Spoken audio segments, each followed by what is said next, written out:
தமிழகத்தில் இதுவரை டெங்கு காய்ச்சலுக்கு 10 பேர் உயிரிழந்திருப்பதாக சுகாதாரத்துறை total of 4,654 cases of dengue காய்ச்சலால் பாதிக்கப்பட்ட ஒருவர் சிகிச்சை பலனின்றி உயிரிழந்தார். கடையநல்லூர் பகுதி மாவட்டத்தில் ஒரு 43 கேஸ் டெங்கு கேஸ் பாசிட்டிவ்னு இது பண்ணியிருக்கு. கேரளாவில் 14,000 கேஸ் போல இருக்கு.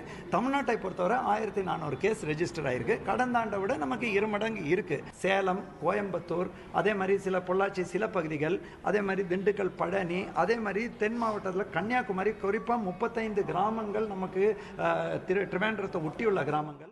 சுந்தர பாபுஜி சாமிகள் என்கிற நாம் கண்டுபிடித்த நிலவேம்பு கஷாயத்தை கோவை ரயில் நிலையத்தில் சுமார் 5000 மக்களுக்கு இன்று இலவசமாக நிலவேம்பு கஷாயம் தர திட்டமிட்டு தந்து கொண்டிருக்கின்றோம். நிலவேம்பு, மலைவேம்பு, சுக்கு மிளகு திப்பிலி, நெல்லிக்காய், மஞ்சத்தூள், கடுக்காய் மற்றும் கரிசாலம் கண்ணி மற்றும் பலவிதமான 27 வகையான மூலிகளை கொண்டு நிலவேம்பு கஷாயம் தயாரிக்கப்படுகிறது. இந்த நிலவேம்பு கஷாயத்தை பொதுமக்கள் நோய் வருமுன் பருகினால் டெங்கு காய்ச்சல், பன்றி காய்ச்சல், விஷக்காய்ச்சல் வராமல் நம்மளை தடுத்துக் கொள்ளலாம்.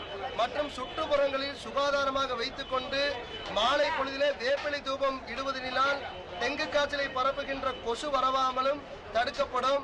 பொதுமக்கள் இந்த நிலவேம்பு கஷாயத்தினுடைய துண்டறிக்கை நாங்கள் வெளியிட்டுள்ளோம். இந்த துண்டறிக்கை வீட்டிலேயே கஷாயம் வைத்து குடித்துக் கொள்ளலாம். டெங்கு காய்ச்சல் வராமல் தடுக்கின்ற ஒரே மருந்து நிலவேம்பு கஷாயம் தான். அதை பொதுமக்கள் பருகுமாறு கேட்டுக்கொள்கிறோம். காய்ச்சல், விஷக்காய்ச்சல் வராமல் இருக்க கஷாயம் வைக்கும் முறை. இந்த நிலவேம்பு கஷாயம் என்பது வைப்பதற்கு முதலிலே நமக்கு தேவைப்படுகிறது நிலவேம்பு பொடி. இந்த நிலவேம்பு பொடி இப்படி தான் இருக்கும். இது 10 கிராம் போட்டுக்கணும். மலைவேம்பு பொடி இப்போ கடையில் கிடைக்குது, இது 10 கிராம் போட்டுக்கணும். அப்புறம் வில்வ பொடி, இது 5 கிராம் போட்டுக்கணும். திரிகடுகு, சுக்கு மிளகு திப்பிலி, இது 10 கிராம் போட்டுக்கணும். நெல்லிக்காய் பொடி,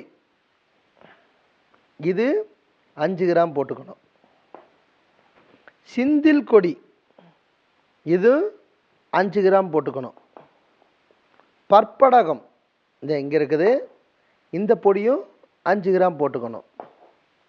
மஞ்சள் தூள், இதுவும் 5 கிராம் போட்டுக்கணும். சந்தனம், இது உடம்புக்கு குளிர்ச்சியாக்கிறதுக்கு 1 கிராம் போட்டுக்கிட்டால் போதும். அஸ்வகந்தா, அதாவது நம்ம உடம்புக்கு தெம்பு ஏற்படுவதற்கு வேண்டி, இந்த டெங்கு காய்ச்சல் வந்தோம்னா நம்ம ரொம்ப டயர்டாக இருப்போம். அதுக்கு வேண்டி சோர்வு ஏற்படாமல் இருக்கிறதுக்கு வேண்டி அஸ்வகந்தா பொடி 5 கிராம் போட்டுக்கணும். இந்த பொடியெல்லாம் போட்டு முறையாக 1 லிட்டர் தண்ணி ஊற்றி நல்லா கொதிக்க வைக்கணும். நல்லா கொதித்து அந்த 1 லிட்டர் தண்ணி 300 ml வந்ததுக்கப்புறம் அந்த கஷாயத்தை எடுத்து வச்சு, பெரியவர்கள் டெங்கு காய்ச்சல் வராமல் தடுப்பதற்கு வாரம் ஒரு முறை இந்த கஷாயத்தை 100 மில்லி குடித்தா போதும் ஒரு வேளை. சிறியவர்கள் 12 வயதுக்கு கீழே இருக்கின்ற சிறியவர்கள் 50 மில்லி குடித்தா போதுமானது.